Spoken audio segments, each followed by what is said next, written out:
nggak berani berikan statement SD itu harusnya manual. Jangan dulu digital. Hati saya begitu, tapi kalau saya berani ngomong aja. Kalau saya berani, SD itu sebaiknya manual. Kalau gubernur ya, harusnya manual, jangan digital. Jangan diwajibkan, jangan lagi diminta sekolah anak-anak SD sudah menggunakan HP. Ya. Sekarang SD sudah HP. Harusnya. Sekarang. Iya, SMP baru 1/4 kalau menurut saya. Ya boleh. Nah, nanti Bapak kan jadi gubernur, jadi Bapak berhak untuk mengatur rakyat Bapak. SD itu kewenangan Bupati Wali Kota, SMP kewenangan Bupati Wali Kota, SMA baru kewenangan provinsi. Tapi itu bisa dibicarakan bersama demi kebaikan bangsa. Betul. Gitu loh. Ide-ide itu ide-ide yang sangat bagus. Karena Pak Dedi ini sangat dekat dengan alam. Jadi selalu kearifan lokal dan sebagaimana itu jadi dasar untuk membuat kebijakan, itu bagus banget. Saya sekarang sangat dekat dengan ibu, jaraknya dekat. Nah, kemudian kan artinya bahwa kesehatan itu dimulai dari keluarga. Setelah kesehatan dimulai dari keluarga, diupayakan sejak dini dikenalkan pada berbagai kelengkapan pengobatan yang bersifat tradisi yang dibuat oleh sendiri, berdasarkan seluruh tanaman yang ada di kita, yang memiliki banyak khasiat yang oleh kita diabaikan. Nah, yang berikutnya adalah modernisasi teknologi, pengembangan dari rumah, ambulan, bidan, dokter, kemudian puskesmas rawat inap di kecamatan, rumah sakit kabupaten yang sudah memiliki kelengkapan, sampai ke rumah sakit rujukan milik pemerintah pusat. Nah, saya ini punya gini loh Bu, ide ini mungkin sulit diterapkan.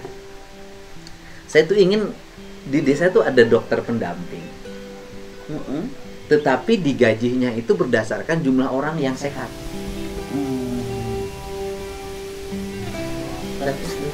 Jadi misalnya desa, bukan jumlah pasien ya, bukan jumlah orang yang sehat.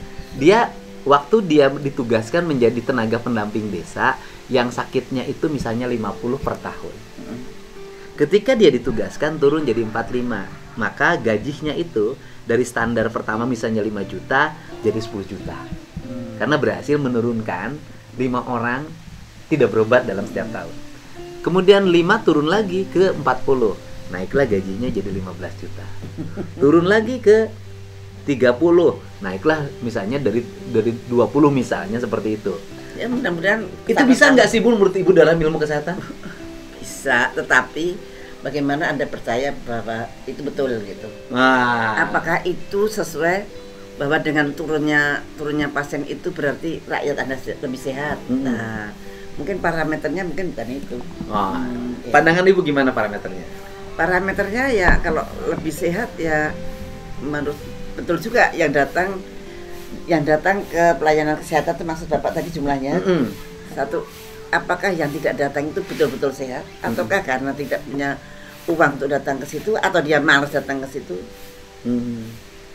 atau dia tidak tahu bahwa harus datang ke situ, dia datangnya ke dukun misalnya. Bagaimana Anda bisa menghitung ini? Nah, ini menurut saya data statistiknya belum bisa dipertanggungjawabkan. Begitu. Jadi mungkin parameternya bukan itu.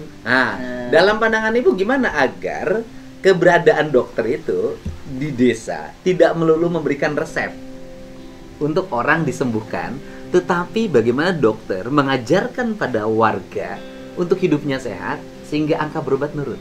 Mau ke dukun kayak mau ke rumah sakit kemanapun, sebetulnya itu sudah paten untuk dokter, itu harus begitu. Harusnya begitu.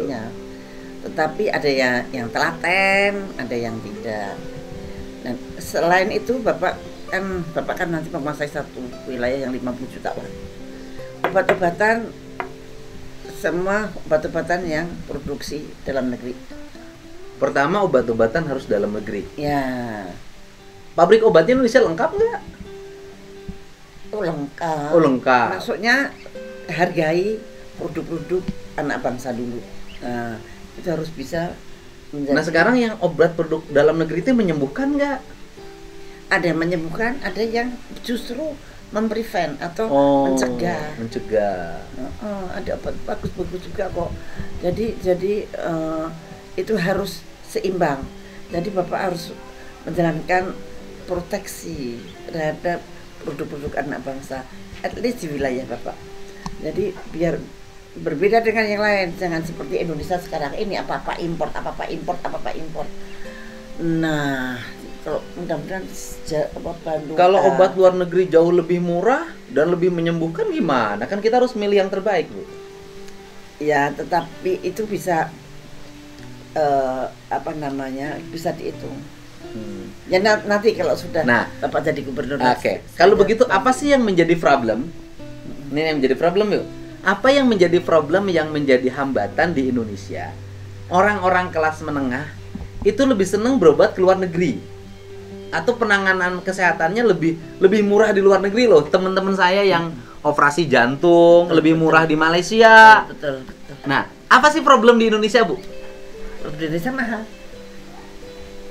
mahal nomor 1. Kedua, dokternya. Saya wawancara langsung ke teman-teman saya yang ke luar negeri. Dokternya itu kalau di Malaysia lah ya, serve-nya sangat baik. Jadi sangat fokus pada pasien. Tapi kalau saya ke dokter di dalam negeri saya juga begitu, karena saya bekas Menkes ya, dokternya baik-baik semua. Nah, mungkin orang itu selalu alasannya 1 lebih murah, 2 dokternya lebih fokus, lebih telaten. Nah, di sini apakah dokter kita lebih bodoh atau lebih kurang? Kalau bodoh enggak lah, sama pinternya. Enggak, lebih pinter malah. Tetapi cuma sistem yang ada di Indonesia itu membuat dokter kita tidak fokus.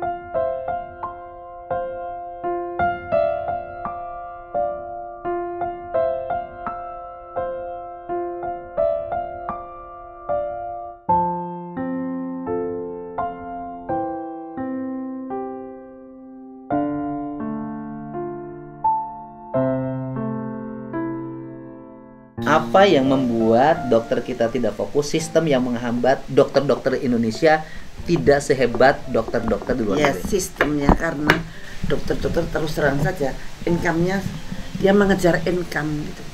Misalkan gajinya sangat kecil, terus kemudian setelah itu dia harus lari ke tempat praktek sendiri. Oh iya. Nah, seperti itu.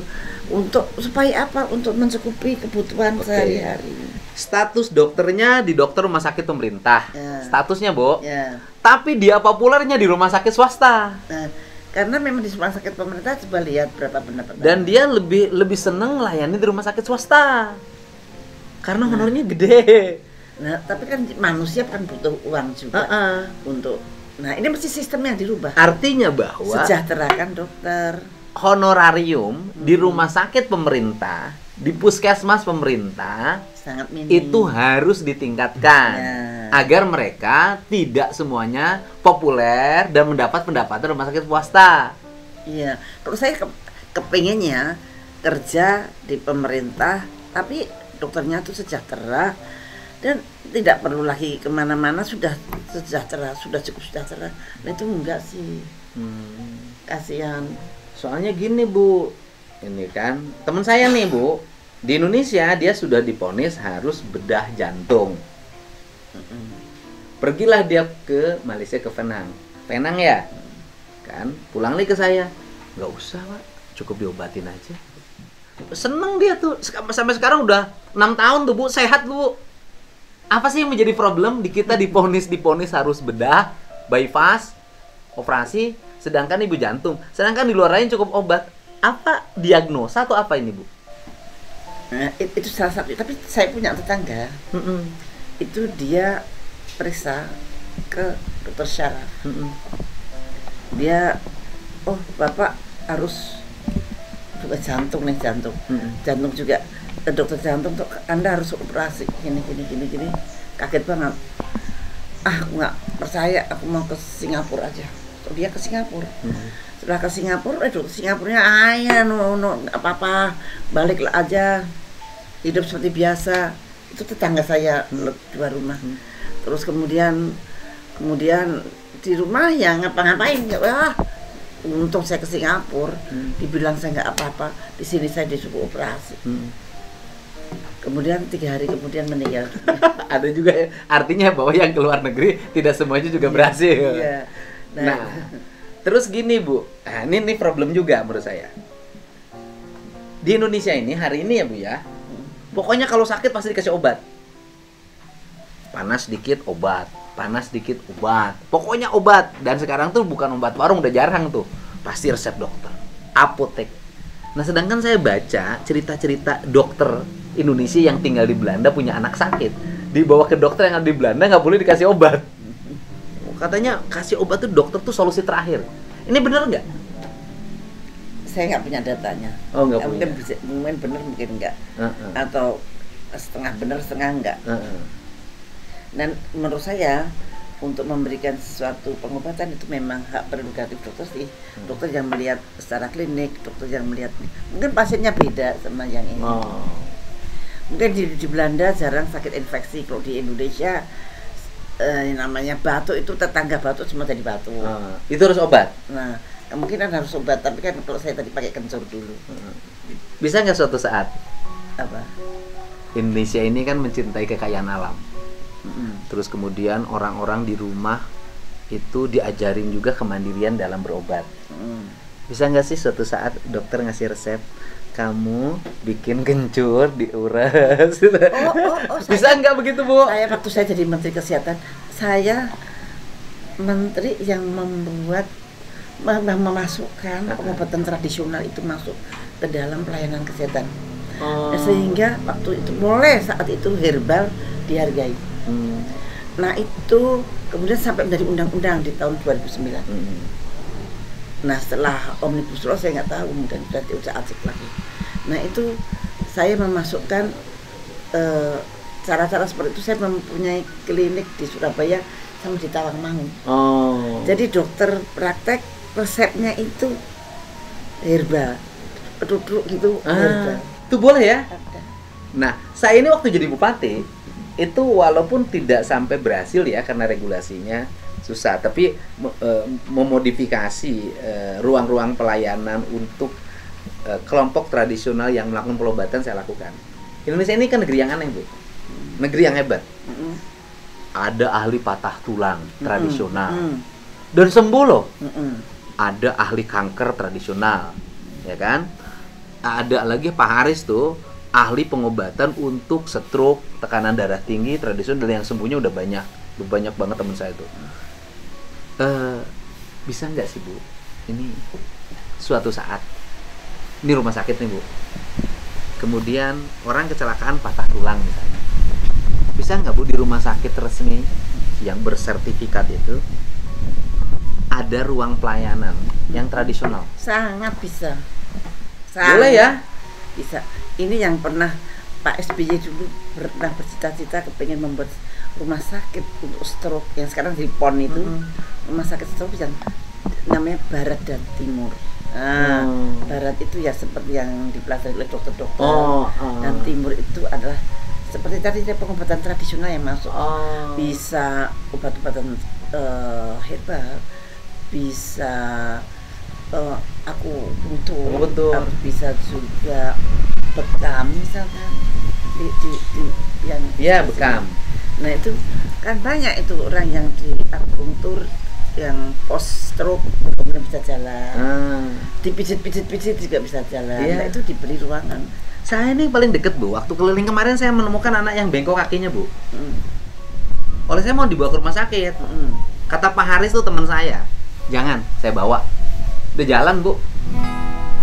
Berarti 1 bulan loh. Dilihatin video sama saya, udah jalan, Kang.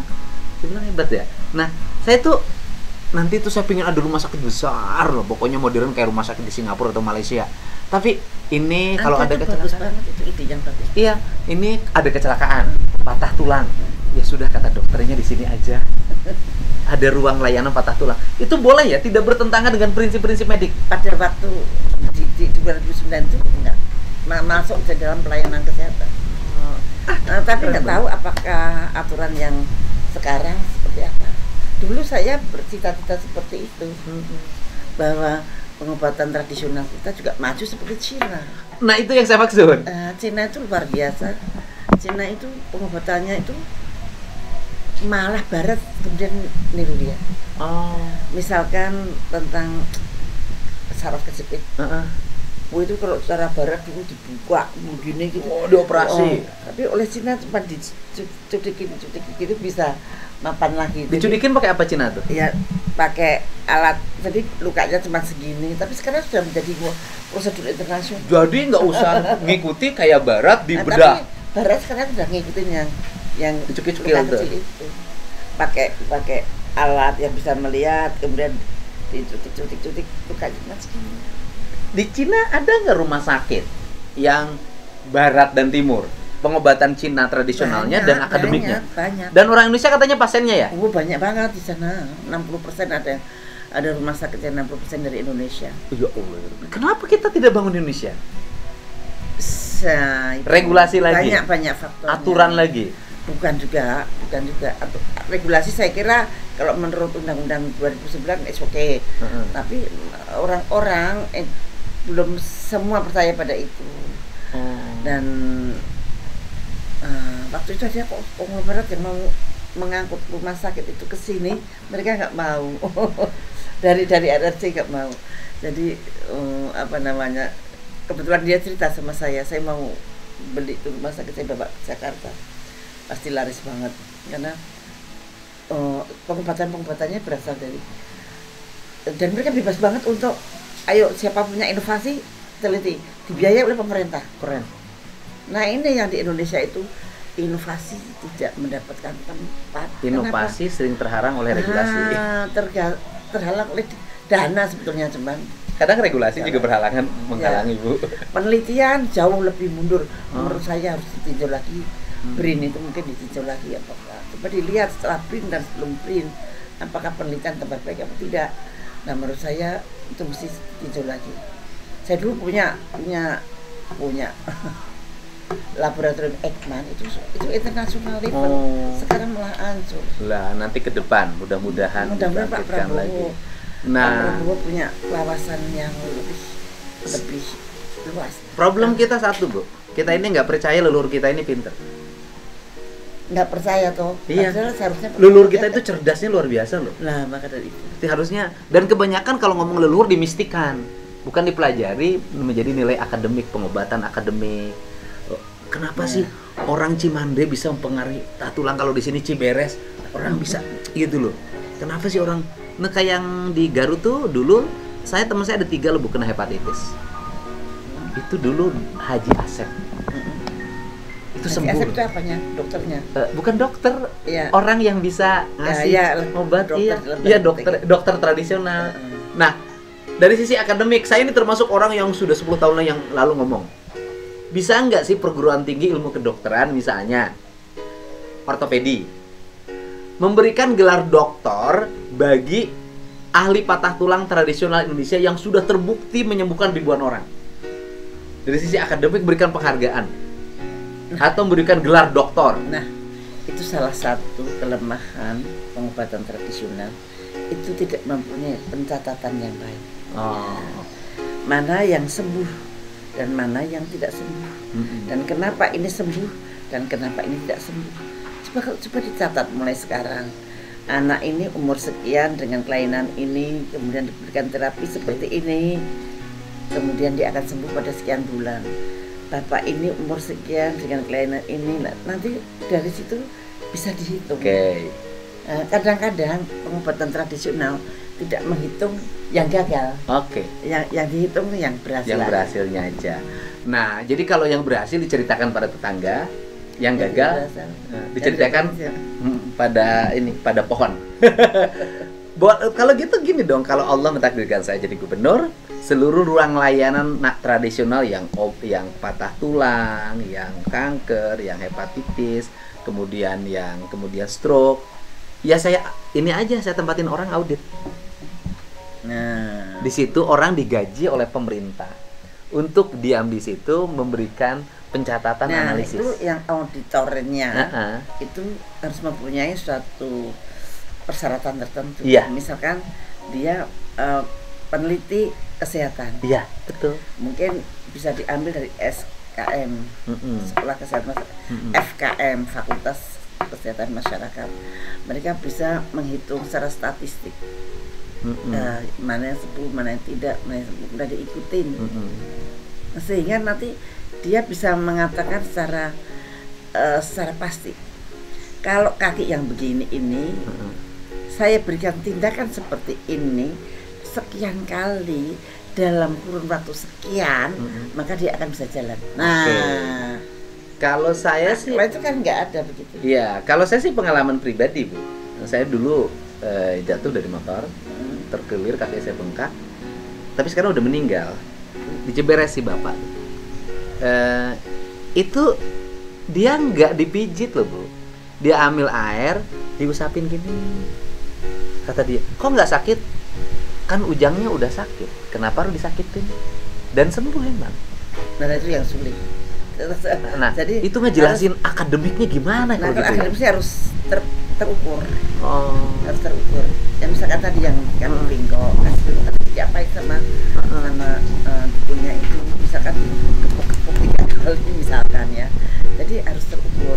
Ini saya beginikan selama sekian menit atau sekian jam, tiap minggu sekian kali, dan saya lakukan selama 6 bulan, hasilnya seperti ini. Nah, iya. Jadi tugas saya ke depan adalah satu, ruang-ruang layanan pemerintah dioptimalkan agar bisa melayani kepentingan masyarakat baik di tingkat kecamatan maupun rumah sakit kabupaten, rumah sakit pusat, provinsi.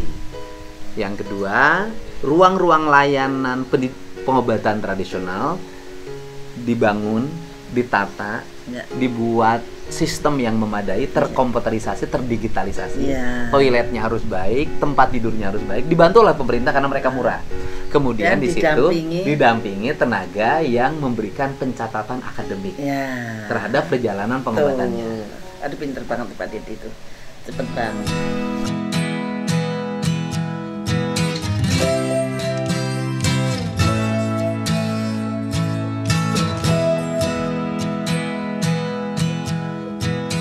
Kan belajar dari ibu barusan. Nah, inilah barangkali keunggulan bangsa Indonesia. Bangsa Indonesia itu punya 2 menurut saya.